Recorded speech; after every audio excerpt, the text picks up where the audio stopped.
gang, so back on Reverie to finish up the hookup for the solar and the new battery bank. So today I have to reset the battery bank and then finish the wiring into the charge controllers so we can have solar power charging on our boat.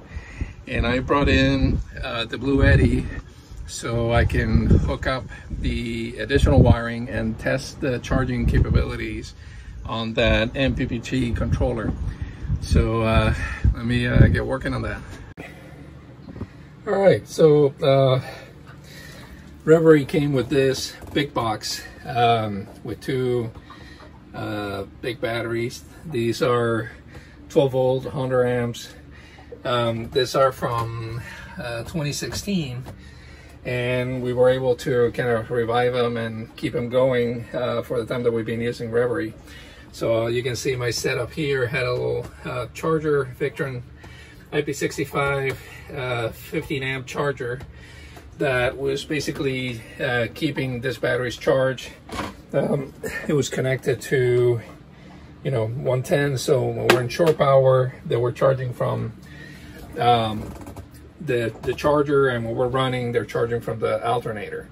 And I haven't had any problems with them, but I wanted to increase the capacity, so I'm going from that to 4 of those Full River batteries, and these are 12 volt, 105 amps. Now these are smaller, so based on my original measurements, and I hope they still hold, I'm going to be able to fit all 4 batteries in here by laying them sideways. So I'm going to label everything I have in here and kind of remove it so I can reset the platform in order to put in the 4 new batteries. Okay, so I drew a diagram of how things are connected right now. And what you see here are my 2 batteries. The positives come into a AB both switch, and from here it goes into the starter. Now for the negatives are connected in parallel, and then it goes to a negative ground bolt on the engine, and from there there's another bolt that's been used to hold grounds, and that goes to the DC panel. And then from the same bolt on the starter, there's a cable that's feeding the DC panel. So this is going to change because these 2 cables are going to go away, and this cycle is only going to stay this way for the engine, at least for the time being. I may change it later. But the new setup is going to have new wires going to the DC panel from the new batteries. So now that I have everything mapped for Reverie,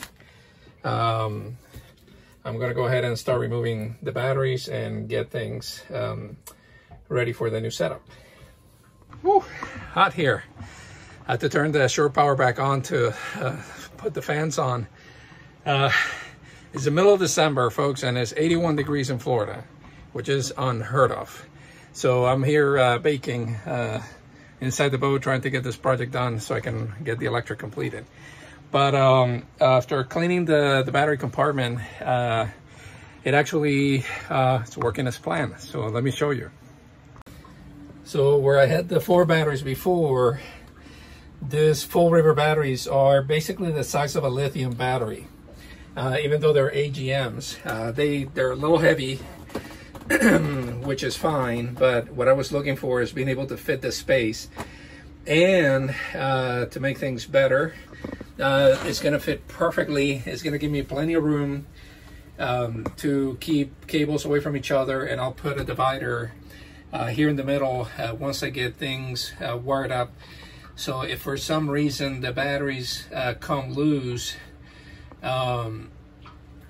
they won't make contact with each other. So the way I'm going to strap them is going to be from here across to a board, and the board I'm gonna screw onto the old little rafters here from the old battery box, or the space where the batteries were sitting. So this is not gonna go into anywhere where they could cause a leak. and it'll strap the battery, it'll keep it from sliding into each other. And I'll do the same on this side. This is why I wanted the AGMs, because I could lay them on their side, and from here I'll have my hole that I still be usable to get the cables out to the proper places. And I have my solar power charger right there, so all I have to figure out is where to fit the Victron links once I'm done with that. And then on this side, which is kind of bonus, this space I can probably put the old batteries in here to keep using as a starter battery for the engine until I come up with a better option. But these batteries will have its own independent charger, so when we're connected to shore power, they'll charge, or when we're running the boat, they'll charge. Those will charge with solar. Because at some point I may get rid of the starter batteries, just use the NGMs to start the engine. It's kind of what Don Casey recommends, that don't bother with a separate starter engine battery. But I don't know, I want to test it for a while with the two and see how that works, and then go from there. But let me pull these batteries back out and build the supports where the batteries are gonna sit, screw everything in, and I'll show you once I'm all wired up.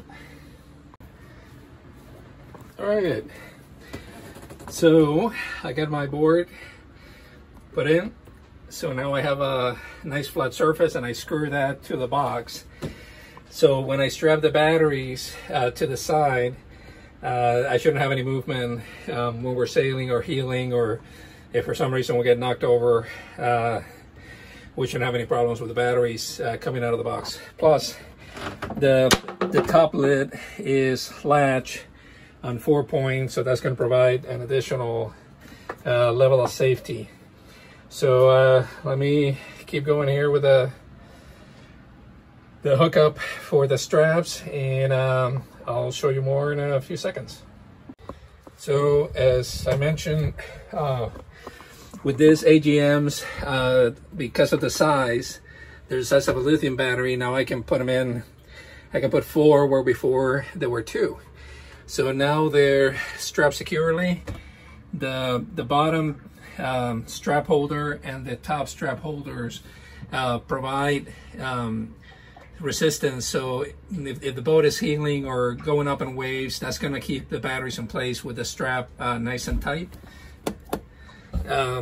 So now put a little piece of board in between to provide additional support for the hatch here, and also to give some space in between the batteries. So now let me get testing and wiring, and let's see how we get this done. Okay, before I get all the batteries connected, I wanted to check the voltage to make sure that they're pretty close to each other as far as voltage is concerned. So I measured all the batteries, and they're within 0.2. So they're anywhere from 12.66 to 12.68. So what I'm doing here is close enough. That's kind of the voltage that the battery should have after sitting for a couple of months, actually, since I got these batteries, and I haven't had time to install them. So I'm going to go ahead now and start getting my wires set up. I cleaned the ends with alcohol to remove all the grease from, you know, hands and all that, and put gloves on so I don't put it back on. Label my batteries 1, 2, 3, 4. This is going to be my positive coming out of the battery bank, and this is going to be my negative coming out of the battery bank, and this is going into a shunt, smart shunt. So I'll have to install that, but I want to get everything, at least the first pass of the connection, ready before I keep adding components. So let me get working on that. All right, so I got everything wire is in parallel, so that's battery 4 negative is my out on the negative side, and battery 1 positive is my out. So from here I'm going to a shut off, and I'm going to a smart shunt, and then from there into the links controller. So one thing I started pondering is, because I have the battery sideways and I have the poles facing each other on the high side, I have basically positive and negative facing each other.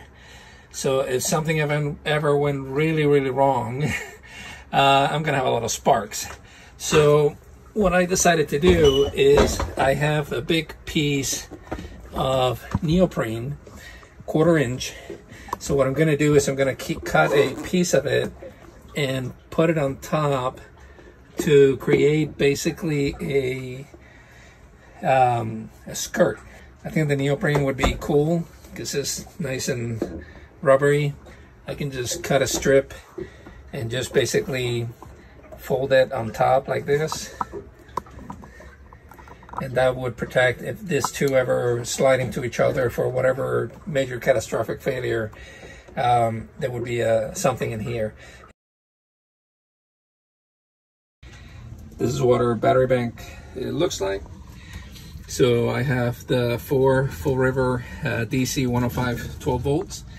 They're all connected in parallel.